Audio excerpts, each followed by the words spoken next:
Alors, notre exemple, je vous y introduis dès maintenant, comme ça vous avez d'ores et déjà une idée précise de l'exemple que je vais déployer. Donc en fait, je suis allée sur le site datagouv.fr et j'ai vu qu'il y avait un fichier qui recensait entre 2002 et 2016 tous les lieux de tournage à Paris. Donc j'ai exporté les données sources au format CSV, ce sont bien sûr des données publiques, donc il n'y a aucun problème. J'ai obtenu ce fichier, donc vous voyez qu'on a un titre, un réalisateur, une date de début et de fin de tournage, et puis des informations liées à la géographie des lieux de tournage. Donc c'est une base de données qui est assez complète, enfin on le verra par la suite, et donc je me suis penchée sur quelles étaient les informations principales que j'avais besoin d'extraire à partir de cette quantité de données. Il est bien évident que de lire toutes ces lignes, notre cerveau a du mal quand même à synthétiser des informations, on a besoin d'outils pour nous aider à faire ça. Le résultat, je vous le montre d'ores et déjà, dans le Power BI Desktop, il ressemble à ça. Ce qu'on retrouve, c'est en haut à gauche un nombre de tournages. On peut bien sûr ajuster ce nombre en fonction de l'arrondissement et aussi de l'année. Et bien sûr, ça fait évoluer tous les graphiques qui sont liés à nos filtres. Donc, une petite carte qui recense les localisations des tournages avec le nom du film et le nombre de jours de tournage associés.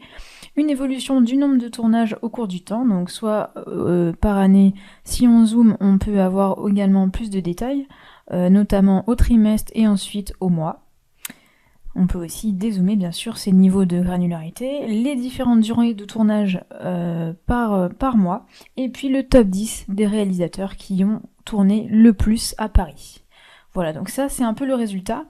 On obtient aussi le résultat sous Power BI Service, donc ça je vais vous montrer, on le retrouve dans cet espace-là, sous forme de rapport, donc c'est exactement la même chose que dans le Power BI Desktop, et j'ai également créé un dashboard avec quelques petites vignettes qui sont extraites de mon rapport et que je vais pouvoir partager avec d'autres utilisateurs. Donc voilà un exemple concret de ce que Power BI peut faire et on va le développer par la suite.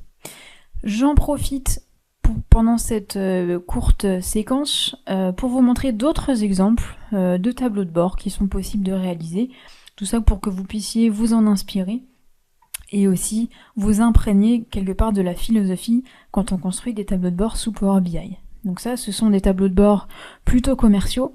Vous verrez que ce qui est intéressant, c'est cette capacité ici à filtrer certains éléments et à faire bien sûr évoluer le reste des graphiques de manière dynamique.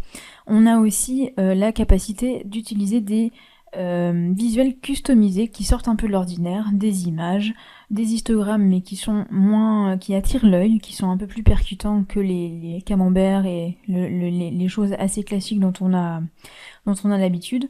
On verra aussi qu'on peut se servir de services externes comme Google Analytics pour créer nos propres tableaux de bord. Et donc voilà, ce sont simplement quelques exemples pour que vous puissiez avoir des idées et puis vous plonger au fur et à mesure dans cet outil. La cartographie aussi est assez sympa, il y a pas mal de cartes qu'on peut utiliser.